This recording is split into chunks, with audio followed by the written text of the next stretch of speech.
আমি হাদিকে ভালোবাসি, হাদির হত্যা চাই, এটা বলার বিচার চাই। এটা কেমন কথা? এটা অনুভূতি। আপনি এটা তর্ক করেন না, এটা অনুভূতি। আপনাকে আমি ঘৃণা করি। হ্যাঁ, এটা অনুভূতি।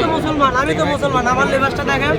তাহলে আমি কি, আমি আপনি এটা ধুলেছেন দেখে আপনি শুধু হাদিকে ভালোবাসেন, আমরা বাসি না? আমিও তো বলি প্রত্যেকটা বাঙালি এখন হাদির প্রত্যেকটা মানুষ যাতে আমার থেকে বেশি দেশপ্রেম হয়, আমার থেকে বেশি যাতে হাদির অনুভূতি করতে কাজ করে। মুসলমান হিসেবে আপনি লজ্জিত? অবশ্যই আমি লজ্জিত। আমি যে পাগল মনে হচ্ছে না? আজকে সবাই ভালো কাপড় পরে আসছে, আমি কেন খারাপ কাপড় পরে আসবো? এটা বিবেকের কথা না, এটা একটা প্রশ্নের কথা না? আপনি জুতা পরে এখানে উঠেছেন কেন? হ্যাঁ দেখেন, এটাও একটা প্রশ্ন। আমি ভোট দেইনি কেন? এটা একটা প্রশ্ন না?